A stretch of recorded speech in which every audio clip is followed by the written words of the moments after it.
TG Geeks, episode 169, May 14th, 2018. Arkles, Ankles, and Adonis.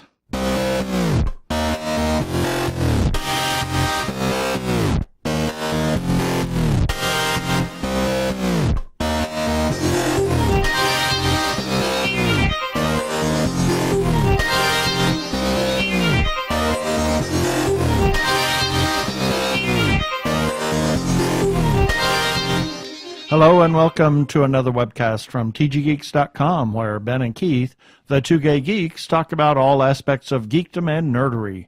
Sci-fi, comics, film, horror, genre, you name it, we talk about it. I'm Keith Lane. We're coming to you from TG Squared Studios in lovely, allergy-ridden Phoenix, Arizona. And I'm Ben Raggington, also coming to you from the same place. Phoenix, Arizona. Yeah. Literally, Allergies. same place. Allergies. Yay. And we're going to have a little interview here with somebody that everybody has heard of, so we're just going to get right to it.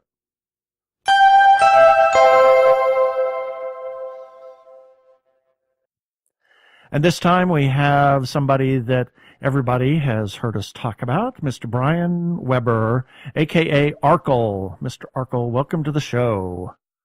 Thanks for having me on. Or as we referred to you, the human ankle once. Human ankle.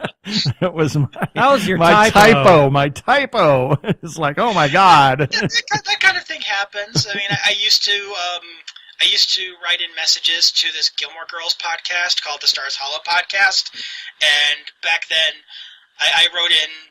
I was using the nickname Arkle then, but at the time I wrote into them as just Brian from Denver, and one of the co-hosts referred to me as Brain from Denver. Yeah, that happens. So, there are worse things to be called. Exactly. So, in case people don't know, we've been kind of loosely associated with Brian, aka Arkle, since way back in the sci-fi, Slice of Sci-Fi days. Yeah, I mean, back in the dark and smoky years of Slice of Sci-Fi. Yeah, 5 or 6 years ago. So, I made a name for myself with the never-ending series of jousted Frogger puns. Yeah. That's about the time I came into the whole Frogger. I mean, the whole Slice thing. The whole Frogger thing. Yeah, sure. Yeah. No, that's about the time that I started listening to Slice. Was right at that point. Yeah. So, tell us what you have got going on. You've got actually a second season of something that you've been doing. So tell us what that is and where you're going with that. Yes, I just recently launched the second season of my show, Shameless Cash Grab. There's going to be a little bit of inside baseball internet reviewer talk with regards to the origins of this show, but season 1 was for a set from Mill Creek Entertainment. Well, both of these sets are from Mill Creek Entertainment, but the first one was a set called Strange Things. And it was 11 80s genre movies. So it's not hard to guess what they were cashing in on. And what inspired that was an internet reviewer named Film Brain. He hosts a couple of shows, a Bad Movie Beatdown and Projector. Okay.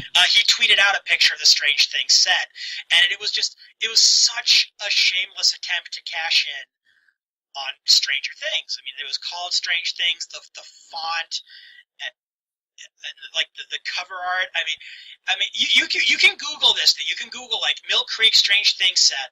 Look at that cover art, and you'll see exactly what I'm talking about. And I saw that set, and I'm just like, I have to do something with this. So you just called it Shameless Cash Grab. Yeah, that's what ended up becoming Shameless Cash Grab. And so season 1 was that set, and about midway through season 1, I decided that it was going to be a season 1, and that I wanted to do another set. And I had it narrowed down to 2. I had it down to a Breakfast Club cash-in set called Don't Forget About Me, even though that set doesn't actually have the Breakfast Club in it, which makes the name even funnier, because none of those movies would have that song. Right. And a set called Life's a Beach, which, considering when they came out, it was obviously trying to cash in on last year's Baywatch movie. Right. And I chose the Baywatch cash-in. I chose Life's a Beach. And if you watched episode 1 of season 2 of Shameless Cash Grab, you know that I'm regretting that decision already. Mm-hmm. Right. So, what exactly, you're just going to be talking about various films that have been released, or, I mean, I'm kind of... Yeah, what's the vision of your show? What do you plan to do? I know that may change. Basically, I just... Review might be overstating it, but I talk about each movie in order in the set. Ah. These sets generally come something like 3 discs, 4 movies per disc, 5 movies on 1 disc in the case of the the Strange Things set, which again, it's called Strange Things, and it's 11 movies. Oh, okay. Subtle. I see. But the set I have now, Life's a Beach, it has 10 movies, and I just covered the first one, which was a 1984 comedy called Hard Bodies. Right. I use the term comedy loosely. Yeah.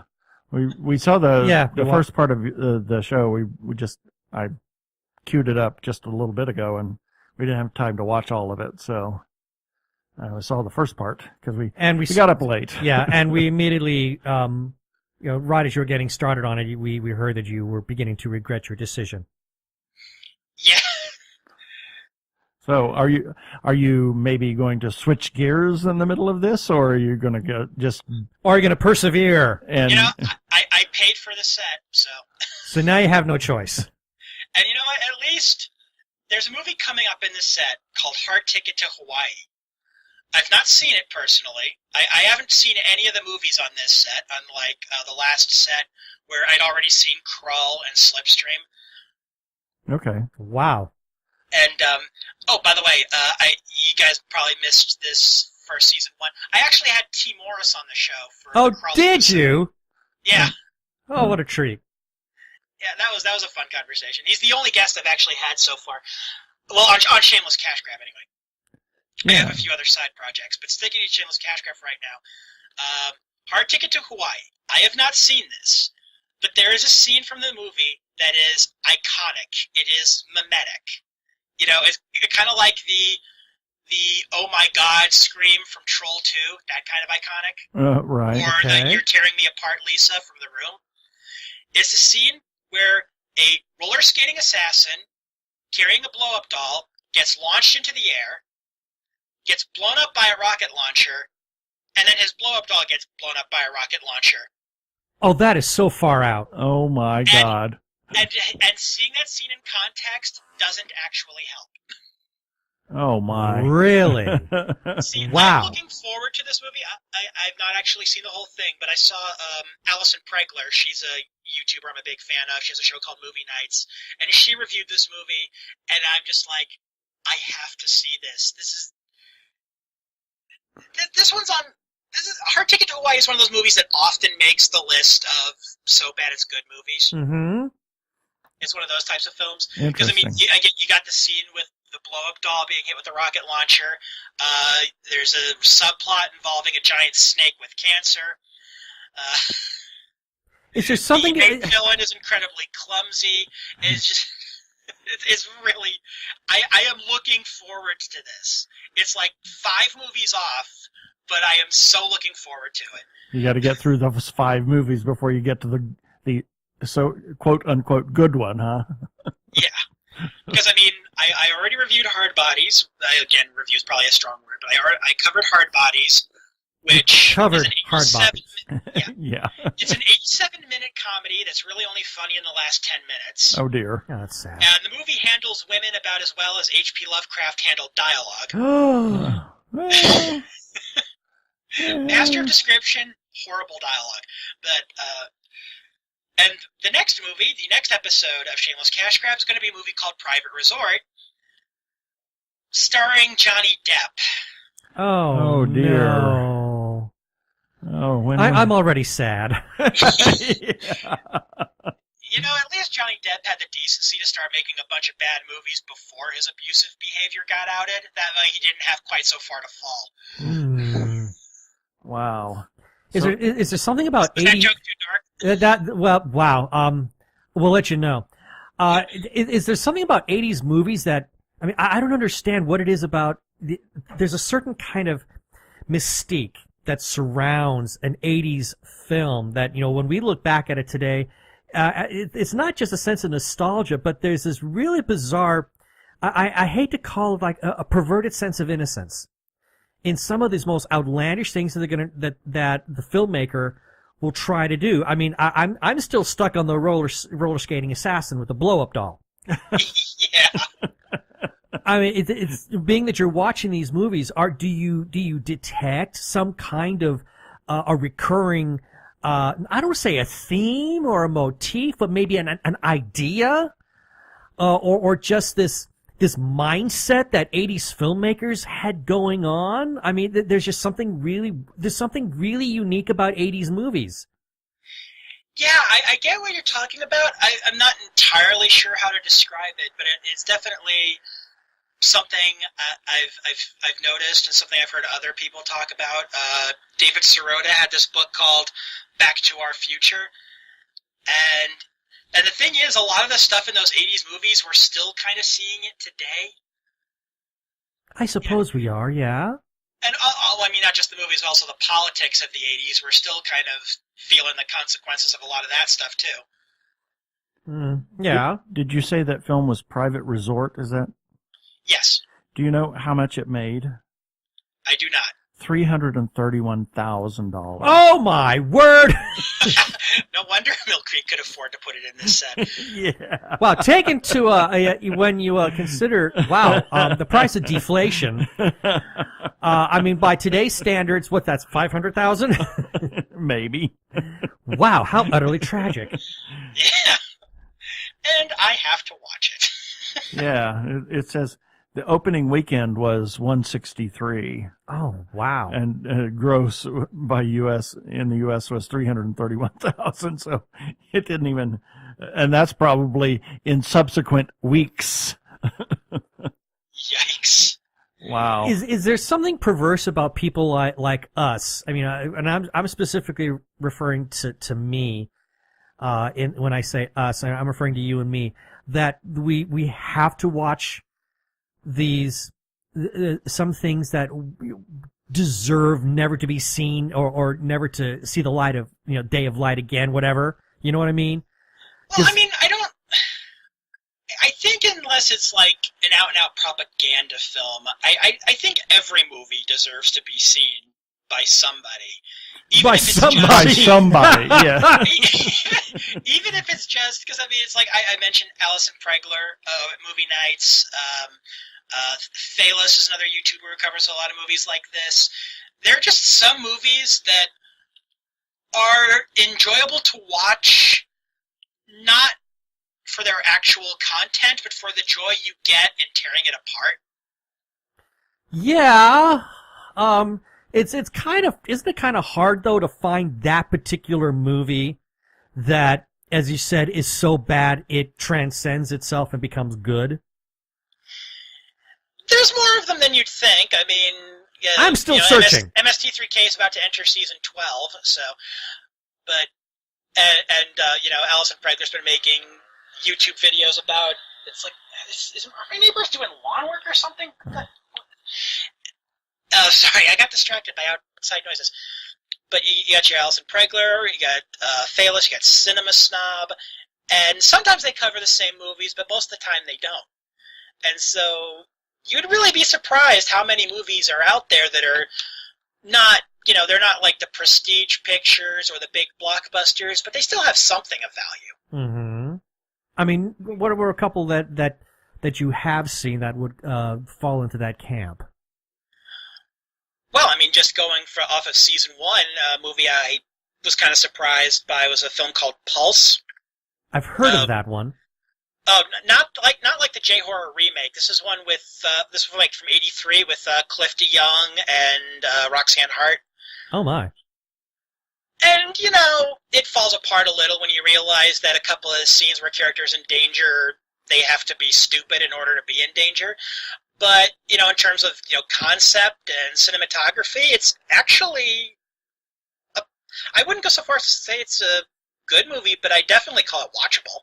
Mm-hmm. It's worth seeing. Would you think about Okay, so you've talked about some of these things that you're watching now and realizing that you have to, oh dear, you have to persevere. You have to get through the garbage just so you can get towards that one movie that you're really looking forward to seeing. Are you considering, like, maybe down the road, just to retain any sense of sanity that you might have left, have you actually thought about, reinventing your YouTube series so that it's less about the bad stuff and more about the good, so that it makes it easier to want to regularly produce an episode for your channel? I don't know. I think I'm fine with it as is, because sometimes you can be pleasantly surprised. I mean, I mentioned the movie Slipstream. I had seen it years ago and then completely forgotten about it by the time I watched it again for season 1 of Shameless Cash Grab. And it's this movie with Mark Hamill, Bill Paxton, F. Murray Abraham, Ben Kingsley, Bob Peck. Wow, what a cast!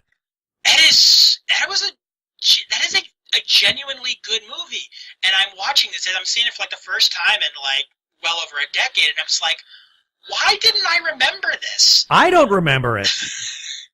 Because it is legitimately good. It was seriously good. And then, you have The Hearse, which is not a good movie, but it is still worth watching just because of how backcrap crazy it gets, especially in the second half. Gosh, I haven't seen that, oh man, in a long time. Yeah, The Hearse with Trish Van Devere and like a really young Christopher McDonald. So long ago, I don't remember it, but I remember that I saw it. Yeah.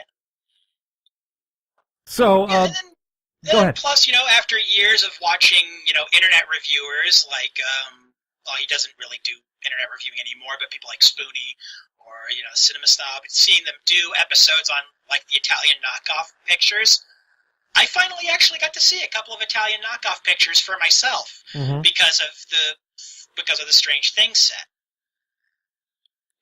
Not like the big names in Italian knockoff pictures. These weren't Bruno Mattei or Lucio Fulci, but still. Okay, well, that's something for us to look forward to. You were making some jokes before we started the interview about where you rated yourself here, but what kind of a reach are you getting on this show of yours? I don't really know. They get hits, definitely. I think even my least watched episode still goes into the double digits. But people don't really leave comments on them, which is unfortunate. Well, one thing we learned, we were at a podcast seminar last year, I think was it last year? Heck, I can't remember anymore. But one of the things that was discussed is you don't rely on feedback as your means of measurement. You could have a lot of people watching you or a lot of people listening to you, and just because you're not getting all the feedback in the world doesn't mean you don't have a big audience. So, yeah, just because, again, you may not be getting a lot of comments or feedback doesn't mean you don't have an audience there. Of course, I might have picked up a few more people because my previous video to season 1, I keep calling it season 1, to episode 1 of season 2 of Shameless Cash Grab was not a Shameless Cash Grab episode, and it is already my most watched video, which is actually kind of sad considering the video's content. Which one was that? Oh, the one about Channel Awesome. Oh, yeah. Oh, okay. Yeah, where I throw the DVDs into a trash can in a cemetery. Yeah. Oh, that's a visual. I see. So what are some of the... Yeah. Go ahead. So that was my contribution to the whole Change the Channel movement, and I picked up quite a few subscribers through that one. I mean, I went from 21 to 30, so, which may not seem like a lot, but considering my channel was up for over a year before I even got to 21, to pick up 9 in less than a month, that's not unimpressive. So, again, this is season 2. For anybody who wants to start up from the beginning, starting with your season 1, you mentioned Strange Things, but what are some of the things that you've watched that you think maybe potential viewers might actually, potential viewers of your show might actually want to kind of jump on? Oh, you mean in terms of the movies that I covered? Oh, well, let's see. Well, I'm only one movie into the new set, and it's, like I said, it's only funny in the last 10 minutes, despite being, marketed as a comedy. But, so I'm just going to be going off the first set. I think Pulse is okay. I like it a little less with hindsight than I did at the time, but it's enjoyable. Mm-hmm. The Hearse, because it's crazy. Krull has a good soundtrack, and Don't say it has a anything good bad soundtrack. about Kroll now. I'm just, I think just Slipstream kidding, is just kidding. legitimately good. I mean, the worst thing I can say about Slipstream is that some of the sort of sweeping panoramic shots, while beautiful, could be said to go on a little longer than necessary. Mm-hmm. It's not scenery porn on the level of, like, say, James Cameron's Avatar, or as I like to call it, the $200 million screensaver. No. Yeah. Okay. Send your hate mail to. No, I'm just joking. I'm just curious. And going back to Slipstream, because now you've really got me curious. When did that movie come out? Oh, that was to Google. Okay, now it's a race because Keith is looking it up too. Google is your friend. Google doesn't judge. Okay, 1989. 89. And it only has a 20% on Rotten Tomatoes? What the hell? What movie did they watch? I'm kind of intrigued by this one. I mean, based on that cast alone, but I guess you're proving something that there can really be some I don't want to say flawed gems, but maybe some undiscovered ones. Yeah, because I mean, I wouldn't have had the chance to rewatch Slipstream, and it still amazes me. Like I said, I'd seen it once before when I was younger, and then somehow completely forgot about it. And it's like, why did I forget about this? This is actually good. But I wouldn't have seen The Hearse without the set. Mm-hmm. Of course, I mean, there's the downside to that too. Like? My Mom's a Werewolf. Oh, good God. Oh, wow! I Holy rated that. moly. There's a reason when I did the season 1 wrap up, I rated that one the worst movie of the set. I ranked them from 11 to 1 because 11 movies, and even before I saw like the last 3 movies in the set, I knew that My Mom's a Werewolf was going to be at the bottom, and I was not proven wrong. Fantastic. The fact that it's in a set. That was Like that. That was 1989 as well. Interesting. I'm fascinated that the way these movies are packaged together in these particular sets. It's almost like let's throw. Well, obviously, it sounds like a marketing gimmick by which they can pawn off some of the bad stuff by lumping it in with some potentially good stuff, even if the good stuff doesn't get much notoriety. Yeah, and having the cover art be, vaguely reminiscent of something that happens to be popular at that moment. Mm-hmm. It's like when they put out Mazes and Monsters on DVD. They had a DVD release of Mazes and Monsters around the same time that I think it was the second of the Tom Hanks movies that were based on the Dan Brown novels was coming out. Right.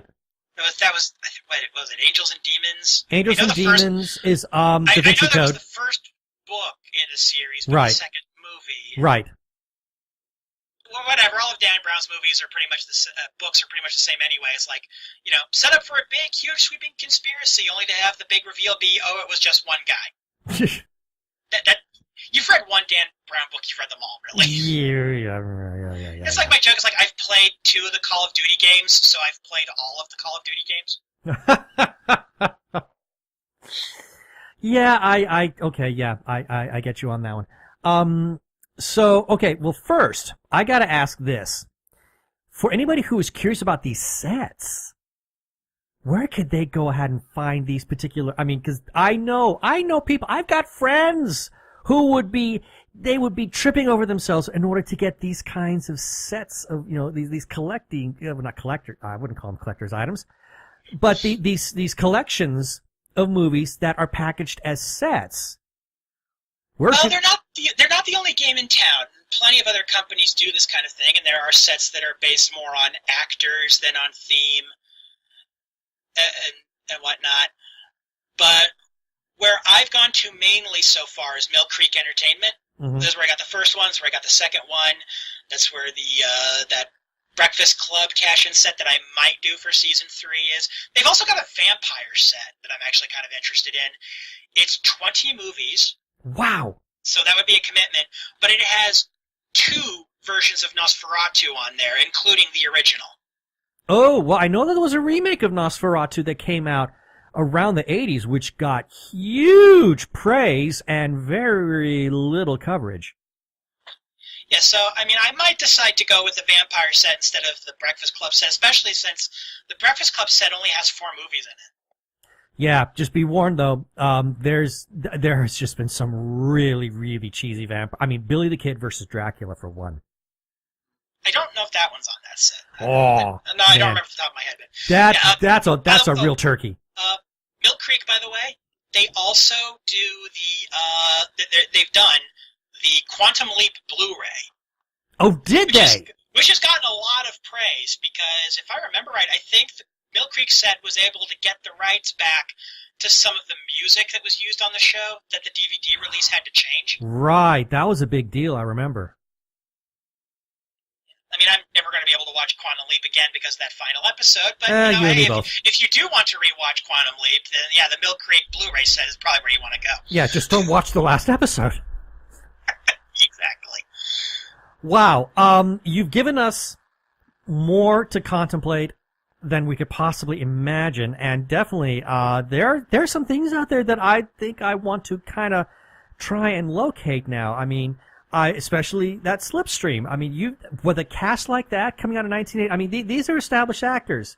You know, F. Murray Abraham already had his Academy Award for Amadeus. So Ben Kingsley was. I mean, wow. Already, I mean, my God, yeah. I mean, that's one heck of a cast. So the fact that they're all together, I mean, that's one massive ensemble film. So thank you for kind of pointing some of these things out. You've definitely given us something to look forward to, as well as looking towards your channel, because that's a great way, listeners out there, you know, if you're interested in looking for maybe some of the more quote-unquote obscure, I would dare say that Brian's YouTube channel might be the way to do that. So, yeah, and hey, I got stuff there besides Shameless Cash Grab as well. Mm-hmm. But those are more side projects. Shameless Cash Grab is kind of the main thing. Right. So, just out of curiosity, since you brought that up, what are some of the other side things you got going on there? Well, a few months ago, I completed my 3-part series about my top 10 personal favorite Star Trek Voyager episodes. Oh, that could be fun. The first part was just why I chose Voyager for that, and some honorable mentions. You seem to have a love affair with Voyager.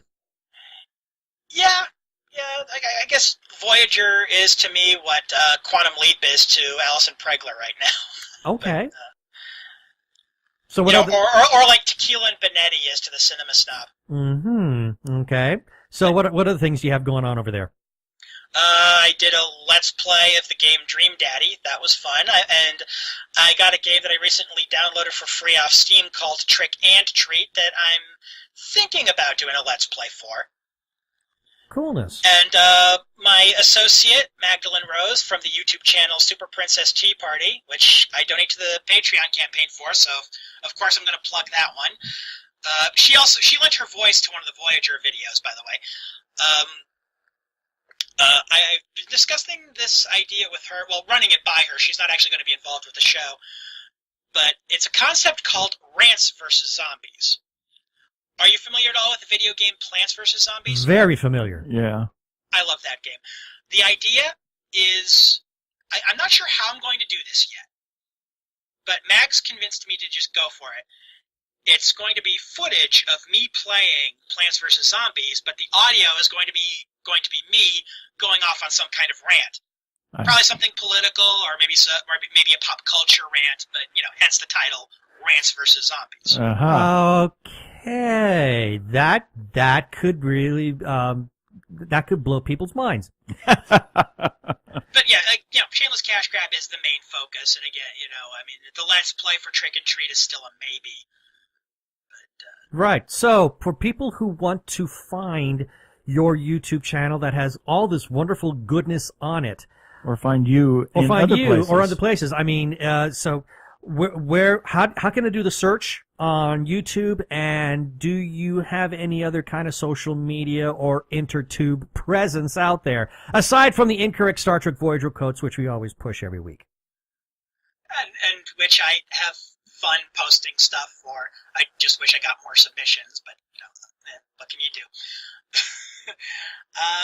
The YouTube, it's just go to youtube.com/user/Arkle Studios. And that's ARKLE. Yep, ARKLE. I'm not saying Oracle with an accent. There's a funny story behind that mistake, but it would take longer to explain the context than to tell the story. Very well. So I'll just move on. Social media, I'm on Twitter @Arkle. I'm on Facebook under my real name, although I think you can just go to facebook.com/Arkle. I have it set to open automatically, so I don't even really remember what the URL is anymore. I'm on Tumblr, thehumanarkle.tumblr.com, and then I also have Incorrect Voyager Quotes, which is just, it's incorrectvoyagerquotes.tumblr.com. Not to be confused with Incorrect VOY Quotes, which I think was actually started after mine. And they don't post anywhere near as often, so come to mine instead. Okay.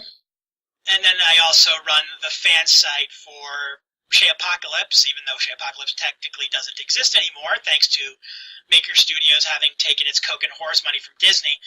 But if you're looking for, just sort of a hub for content by and about Lindsay Ellis, Maven of the Eventide, Todd in the Shadows, Kyle Kalgren, Dan Olson, go to hellsyesShayapocalypse.tumblr.com. It's a Shay fan site, and Lindsay herself gave me permission to run it, which was really cool. No, Cool. Very well then. All right. Well, Brian Arkle Weber. Oh no! I've said so many names that a lot of people on your show are going to be like, "Wait, who's Alison Pregler? Who's Lindsay Ellis? Who's the cinema stuff?" Yeah. Well, those are all people that you know, so Yeah. they can just go look them up.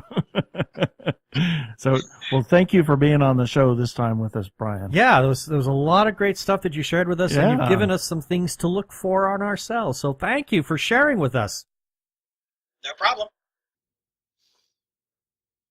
Hi, this is Barbara, And Bryant Dillon of Fanbase Press. and you are listening to the Two Gay Geeks.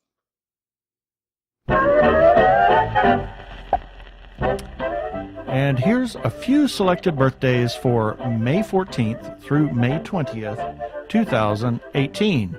May 14th, Kate Blanchett. And George Lucas, born on May the 14th. Yeah, that's clever. May the 14th. May the 14th be... No, I can't say it. May the 14th. May the 14th with you. Yeah. Also, Robert Zemeckis, Sian Phillips, the Gaius Helen Oh, Mohim. yes. Hallis, her! I can't say it! It's a mouthful. It's like trying to say Worcestershire. Yeah. Also, good friend Jonathan Latt and Della Cohen. Happy birthday. Happy birthday to Jonathan and Della. May 15th, James Mason. Yes. We just saw something. What was it we saw with him in it? Oh, well, it was a long time ago. No, it's just something. We watched the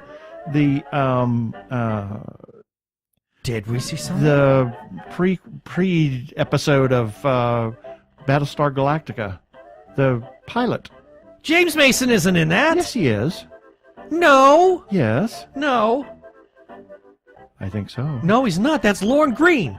No, look it up. James Mason is in Battlestar Galactica. No, Ray Milland is in Battlestar Galactica. No, I thought it was James. I thought No. James Mason was. Anyway, all right. May 15th. Also, Claudio Monteverdi, born in 1567. He was one of the early inventors of the art form that became known as opera. And also on May 15th, Ignatius of Antioch. He was born in 35 AD. I believe he is the one that actually created the holy hand grenade.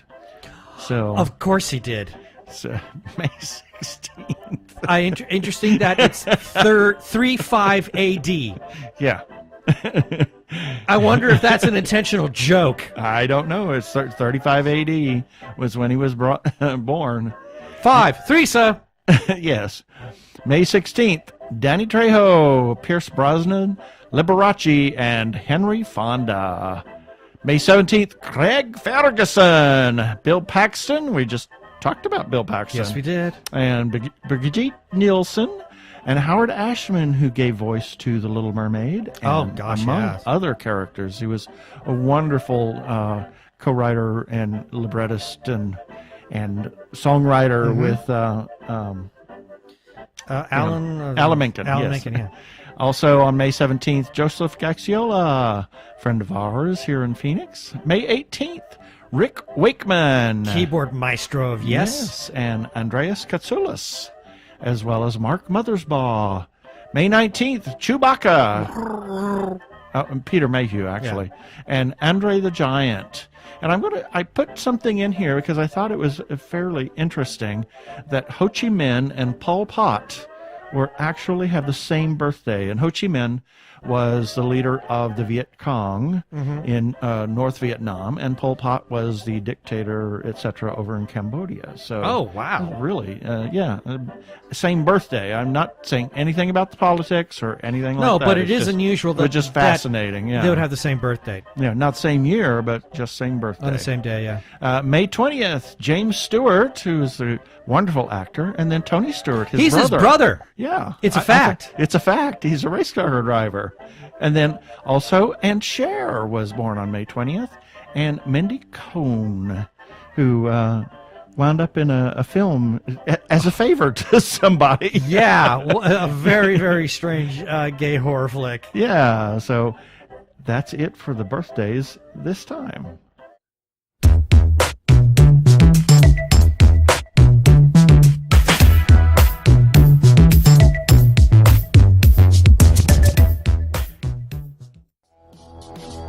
Hi, this is Barbara Dillon, one of the co-hosts of Fanbase Press's flagship podcast, The Fanbase Weekly. During the Fanbase Weekly podcast, the co-hosts and I discuss the top geek news stories of the week.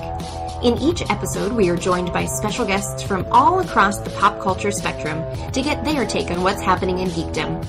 Past guests have included Jeffrey Thorne, writer of Leverage and The Librarians, DC All Access's Jason Inman, Debbie Lynn Smith of Chimera Press, Xena Warrior Princess executive producer Stephen L. Sears, Ashley V. Robinson of Geek History Lessons, and many, many more.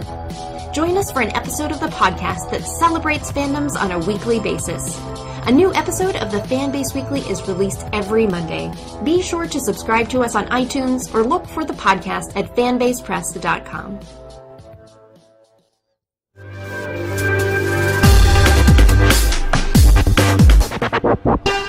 Go give a listen to our friends over at Fanbase Weekly, Barbara and Bryant Dillon. They really do a really great job on their podcast as well as on their website. Yes, Fanbase lots of Press. great content there. Lots of wonderful things that they do. And now, what time is it? It is that time for this music. And it goes away. Very nice. And then it comes back. Yes. And then it goes away. But does it stay away? Yes. Imagine that. This time. Yes. Well, so got quite a bit of feedback here, starting with episode 167, where we interviewed Sam Johnson of Geek Girl. And he finally comes back with this fun interview, Talking Geek Girl with TG Geeks. Now up at the geekgirlscomics.com site. We will have the link for that in our show notes. Yay. And then we got a nice little bit of feedback here from our last episode, 168, where we interviewed Katie Edwards of The Last Sun. Yeah, everybody should check that book out. My gosh, check that book out, please. Pre-order it. June 12th. I even though we've read early copies, holy smokes, I can't wait to read it again when I have. I've already read it again. I may have to read it a third time. Well, I'm busy reading other stuff. Yeah. Right now, but I really look forward to being able to read it again. Anyway, it starts off with a comment from Anna Teresa Walker Wooten. She had a comment and we gave her some shout out for some feedback that was actually in conjunction with something that Jeannie Koch had posted. Yeah. So she really geeked out. She says, so I shared this after geeking out. Thanks, guys. You made my evening. Yay. Well, we're happy to do so. Got a comment from Daniel DeGrotto because we gave him a birthday shout out. And he says, thank you, guys. Same with Beth Acamando. She says, thanks. And then we had some nice Twitter responses from Sarah Megabow. Magibo, I think. Oh, is that how it's pronounced? I think it is. I have no idea. It's she's his agent. So yes. Okay, so you've heard the name then. Yeah. Okay, I didn't know that. I think that's how. Correct us if we're wrong. In any case, how's it pronounced? Magibo, I think. Okay. She says, fabulous interview with author Katie Edwards at the Two Gay Geeks this week. And then she quotes Keith's review of the book, and where he said this book reads like a D&D game. And she says, yes, that is one element of this book that I love too. # roll to hit.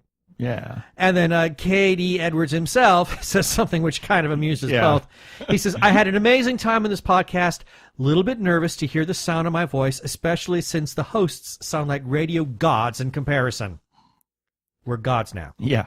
Anyway, this is me talking about Last Son. Thanks, TG Geeks. And one humorous bit, before we actually started that interview, he began to dress up. Yeah, he thought it was video? We were doing a video interview. And I was like, So no! he said, well, at least I have a shirt that for work on Monday, I don't have to iron. Right. So, and I responded to him on Twitter and said, we are the false gods. Yeah. About right. Yeah, we're the pagan gods. Yes. So then, moving forward to in issue number 10 of News Sushi. The world famous. Thank you. World famous, soon to be galaxy famous. Yeah, here we go. I'm sure. Of News And Sushi. then universe. Well, let's not jump ahead of ourselves. And then multiverse. Oh, please. We don't want to give Hamish a big head. We don't want to inflate that ego. Anyway, Hamish does write something very nice when sharing this post. He says, can you believe it? I've written 10 columns for the fantastic Two Gay Geeks website, which covers all manner of topics. As they say, you name it, we talk about it. This week's column is an ode to celebrity and Hollywood. First, some beautiful photos of Jane Mansfield. Then we look at Fight Club and closeted gay actors with The Actor and the Model, starring Tokyo actor Christopher McCombs. Then we look at those dumpster diving gossip reporters and celebrity trash, directed by David Hal Chester. Then I have some hot links of a new Japanese singer. Also, we have Adam J. Yeen's film Brentwood Strangler. And finally, in my ode to Hollywood sound, Danielle DeAndre's brand new record is here. I hope you enjoy it. If so, like, comment, and share with your friends. If you comment on the original post or the website, your comments may be read out in next week's TG Geeks podcast. Thank you. Kiss, kiss, hug, hug. Well, thank you, Hamish. Yeah, I think Brentwood Strangler, I can't remember whether we saw that or if it was on the list of the day that we missed of last year's Horrible Imaginings, because I remember I saw that one. Oh, yeah. Yes, we did. We did see that one, and I remember liking it enormously because that was the date. Right. Oh, yes, that was the date. There were several different Strangler films. That was with that one. Yeah, that one, exactly. Oh, dear. Yes. The Greasy Strangler. Yeah, that was from the Horrible Imaginings Film Festival that should no longer be talked about. Yes. And then moving forward, we had, for a social Saturday, we did an article on the Torch Theater here in Phoenix. And we got a comment from Tommy Cannon. It says, I love that you're spotlighting the Torch Theater. Improv comedy is a skill that everyone in every field should try at least once. Except me, I won't do it. It's perfect for learning to collaborate, to trust your creative instincts, and to shed your fear of public speaking. I highly recommend their classes and shows. Due to the nature of the art form, you never get the same show twice, even if the format is the same. If you love innovation and creativity, then seek out The Torch or seek out improv in general. Thank you, TG Studios, for this sensational spotlight. Yeah, of course. And then moving forward, to close off this feedback section, this is all in regards to a phenomenal, and I cannot emphasize the word enough, phenomenal review that Keith wrote about an thank you. opera that you saw. We're going to talk more about this in the second half of the show. The opera's called When Adonis Calls. So we'll talk more about that, but I want to address the feedback first. And the review is When Adonis Calls, You Better Answer. So from the librettist and director, John De Los Santos, he says, thanks so much, Keith. From the composer, Clint Borzoni, he says, wonderful review. Then we got a comment from Frank Zipperer, who writes, on point, Keith. Although I had the honor of photographing the dress rehearsal, I will be back as a member of the audience. And then he added personally, so sorry I didn't get a chance to meet you during the rehearsal. I didn't get a chance to meet Clint until the following evening. I'll be following your blog. Yeah, he was there when I was there for the dress rehearsal, Right. and he was taking all the photos, and it was one of the couple of people that I did not get introduced to because I was right there just as they were getting ready to start. So I had long enough to give John a hug and be introduced to a couple of people, and then they started. Right. And then lastly, from Gavin Jeffrey Dillon, and we'll talk about him in a few moments, he said, grazie, our first review. Yay! Yay, we're happy to give it, and that is our feedback for this week. Yeah, and we want to talk about the feedback section, our comment section on everywhere that you can leave comments. Please play nice. That is the number one thing. Mm-hmm. Please play nice. If you post something that is off color or is mean or whatever, we have the right to edit the it. right to edit it. Yeah, We I just do saw, want to hear from you. I just saw So, something similar on Facebook. Axe and I are having to deal with the same thing too, and their admins have to make that same disclaimer. Yeah, and I'm sorry that happens, but in fact, a Facebook friend posted something. He said he's not going to he's not going to talk about comics anymore on his own timeline because it got ugly. Oh, you're about a kidding. comic book, Oh no, and That's it's just tragic. I mean the people, we we could be nice. toxic. No. There's no need for that. There's no need for it. So we do want to hear from you if you have something to say, and if you want to say it in a nice way, if you like it or you don't like it, please be circumspect about it. Don't Be respectful. Be respectful, and play nice. You can comment on our Facebook page or at TG Squared Studios, or tggeeks.com, or on our YouTube channel, or any other place, Twitter, etc., as well as any of the episodes at the bottom and any articles at the bottom. And you can even call our listener feedback line at 469-TG-GEEKS. That is 469-844-3357. Yeah, baby. They're like two gay geeks. They're together, They're two gay guys and they're geeks. Is that okay?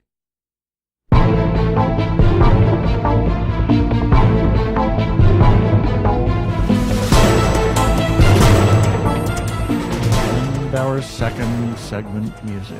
Yes, and then it comes back. And it starts to go away. And then it comes back. And it goes away. Oh my God. Anyway, we are going to talk about When Adonis Calls, and so Keith, honey, take it away because you were the one who got to see the dress rehearsal. Yes, as I said in my review, if anybody hasn't read the review, And I would say, please read it. The review is amazing. Oh, thank you. Everybody knows that I'm not the writer, and that review just it just came out of me onto the keyboard and the page, and I was kind of happy about it myself. Granted I don't type well. I just did the typing and fixed the editing of the typos, etc. later. It was incredible.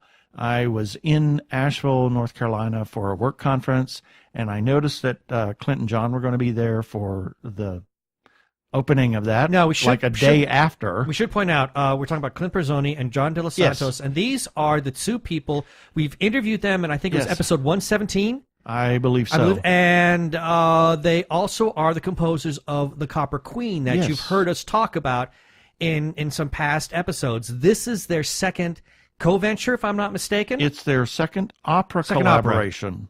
Now, they have collaborated on a number of other things, a couple of short pieces and oratorio-like things, short whatnots. Yeah, but this is the second opera. Second full opera. And it's based on the poetry of Gavin Jeffrey Dillard, get the name right.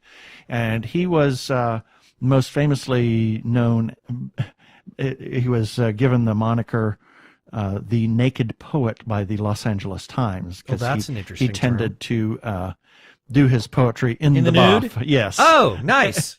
And he's Full Monty poetry. Yes, and his poetry is very much in the genre of the gay community and very forward. And that what John had read some of his poetry, contracted Gavin, and said, "Would you be interested in allowing us to write an opera about this?" And apparently, Gavin sent him a whole ton of his work, and John chose a number of pieces from his work and put it together, and then gave it to Clint. And Clint wrote I guess the able music to create some sort of a linear storyline, right, or correct, something correct, like that. Yeah, and it's basically about a May-December romance. Whether that was actually true or not, there's, it's not revealed, but it is put together that way. And the poet and the muse, and then it's one, I can't describe it because it is just, it left me.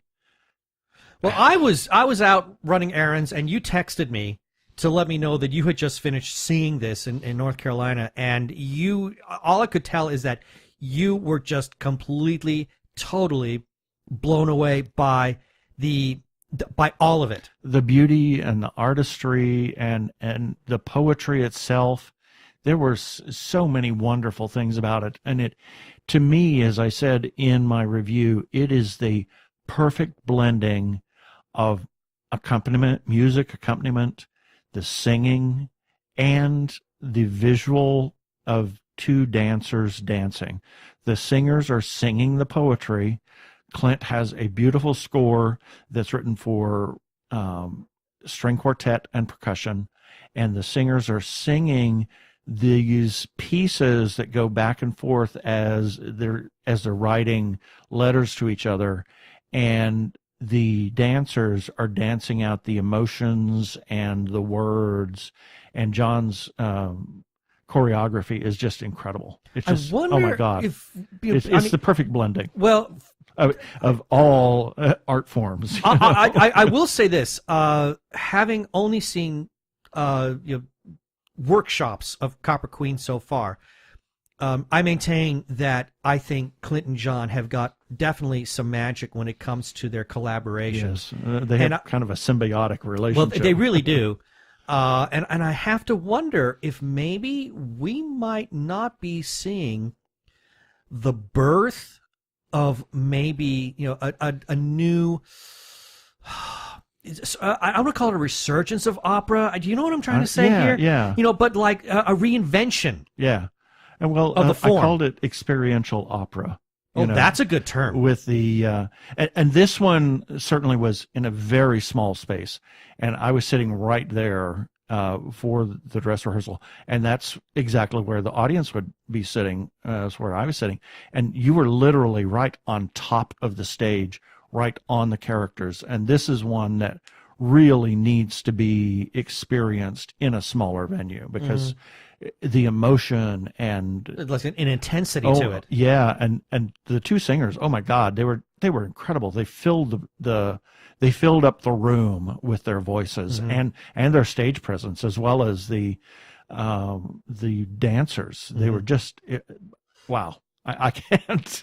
I was blown away. Well, even when you came home from your trip, and you tried to tell me about it. I mean, even then, I saw you. I mean, it left such an impact on you. It did. That trying to trying to tell me about it, I saw you were struggling because it left you so almost emotionally raw. It did. I mean, the poetry is so powerful, and there were moments that just brought the emotion up, and literally brought a tear to my eye. I mean, that is performance art. It really was. At its purest. And just thinking, I mean, it's making me a little verklempt now. I mean, right. Just thinking about it, it was just because the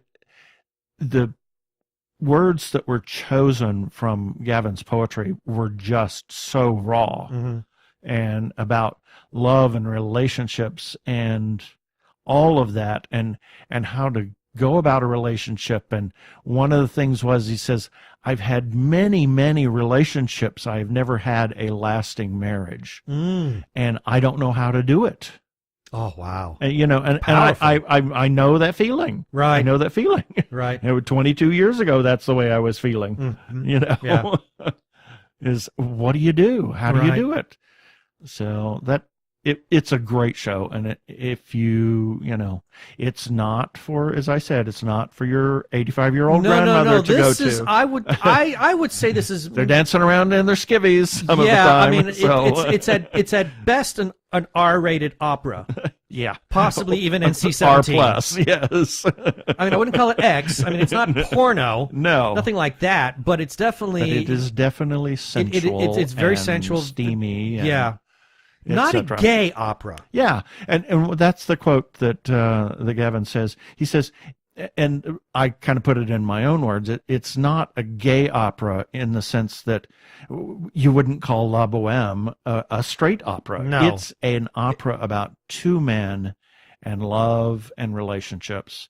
And I mean, it finding that in the craziness of life. It sounds like it's talking about universal themes. The only thing that sets it apart is that both characters are male. Absolutely. Wow. Well, I don't know. If you have a chance to see it, please go see it. I hope this is goes on worth it. tour. I hope they take it on tour. I know that they're looking at there's a couple of other venues that they're looking at. I hope that it makes it a wider release. I would love to see it come here. I don't know if Arizona Opera would dare pick it up because it might freak out some of the patrons, even if they played it in a small venue. Well, you never know. But it's something that I would definitely be wanting to see based simply be on your reaction. Yep. I mean, that alone has got me very curious and wanting to see it. I mean, the fact that you loved it that much. So, yeah. As Keith said, if When Adonis Calls comes to your area, as he says in his review, you better answer. This sounds like something that I think everybody would very much benefit from seeing. Absolutely. And it's great. Mm-hmm.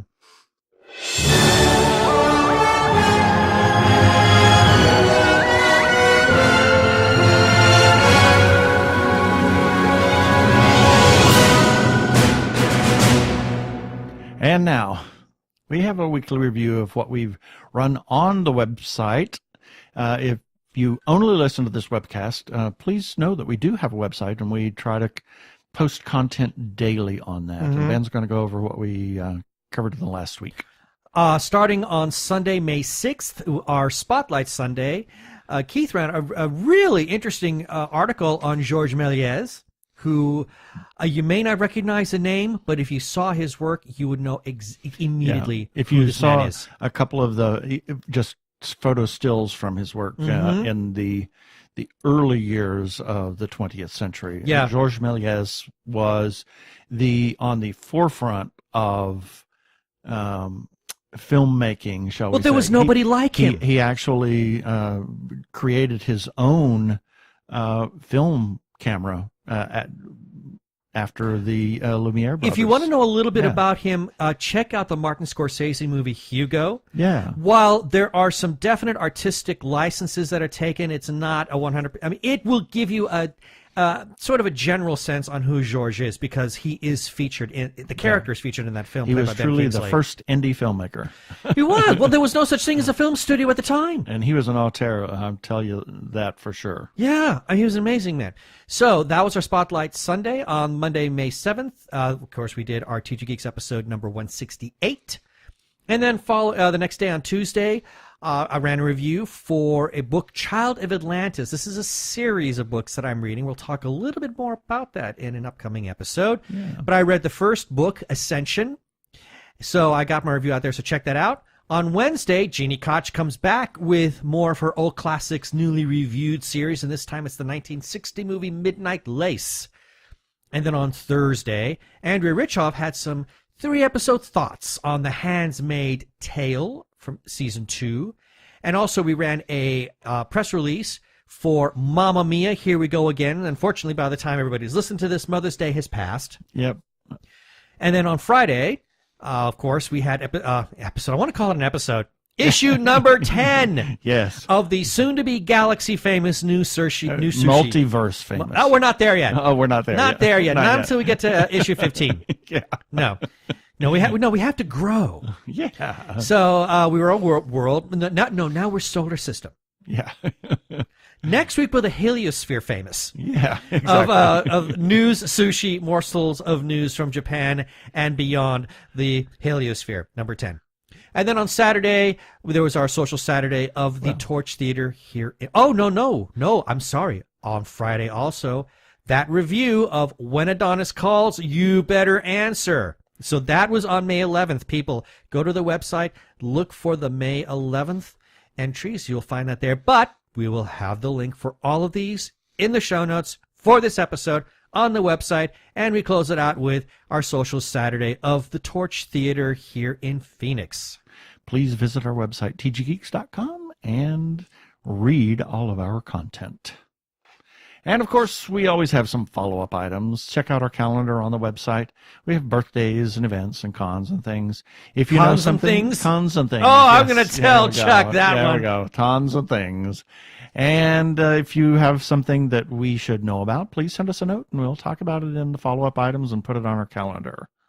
There's several new books that are available for pre-order. Beth Cato's Roar of Sky, the third book in the Blood of Earth series, and also The Last Sun by Katie Edwards, who we talked to. You should check out both of those books. They're absolutely wonderful. Oh, they're amazing. And Phoenix Comic Fest takes place at the Convention Center May 24th through the 27th, 2018. Arizona Opera has finished the season, but they have tickets on sale. It is Design Your Own Season. You can pick and choose the operas that you want to see. So How nice. It's make your own package. And I would say Arizona Opera has got some really great and exciting plans for the future. Absolutely. Check them out if you're in the area. Yeah, at azopera.org. Next year, they're doing Maria de Buenos Aires. It's a Directed tango and opera. choreographed by John De Los Santos. Yeah. I can't wait. I I'm can't so wait to see him. excited. He's going to be in town, and hopefully we'll get a chance to have dinner with him. Oh, I and, certainly hope so. you But know. I can't wait to see it because the man's choreography is brilliant. And they're doing a bunch of other stuff. So check it out, azopera.org. Check out the third edition of Podcasting for Dummies, written by T. Morris and Chuck Tomasi, our friends. Go visit podcastingfordummies.com. And as everybody knows, we are supporters, huge supporters of independent creators, whether it's filmmakers, comic book artists, etc. Please support independent creators. Buy their stuff, check them out, write reviews, etc. Buy their stuff. As we said, buy their stuff. Yeah. Special shout out to, take note here, Doctor Who Talking Who on Twitter, Michael C. Burgess on Twitter, and the Human Arkle on Twitter. Yes. You see what I did there? Yeah. Yeah. Doctor He Who said Talking. ankle. I said ankle. Yeah. Moving along. Doctor Who Talking Who, they have the Doctor Who Fancast Guide. Michael C. Burgess has the Baronix Semi-Journal Aggregator.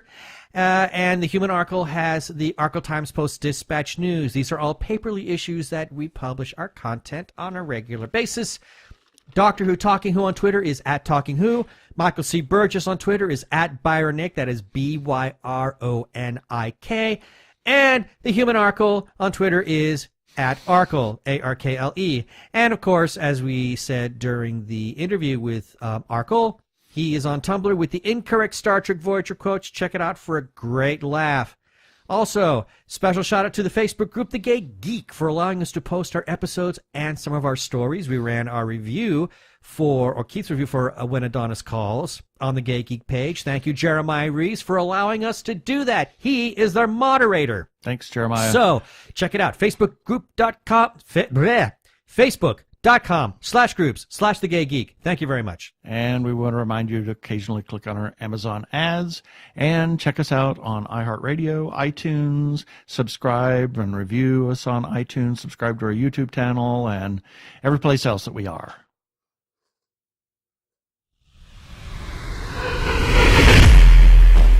Up next time, I think we're going to talk to Perry Covington, who wrote Child of Atlantis. He's got some other things going on. He's got a lot of things going on. Check it out. And we are going to be in Los Angeles next weekend for WhedonCon, so we are going to be recording that episode. Is it L.A. or Ventura? Well, it's in Ventura, but we're going to be in L.A. We're going to actually see the restored 70mm version of 2001: Space Can't Odyssey. wait! Yep. So that's where we will be next weekend. So we probably won't have any feedback next week, but we'll catch up the following week. So. And if you're at WhedonCon, look us up. Yep.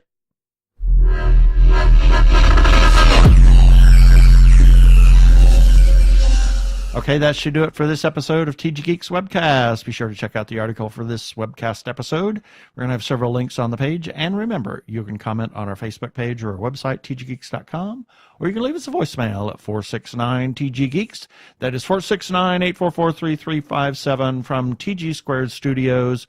I am Keith Lane. Thanks for listening. I bid you peace. Cheers.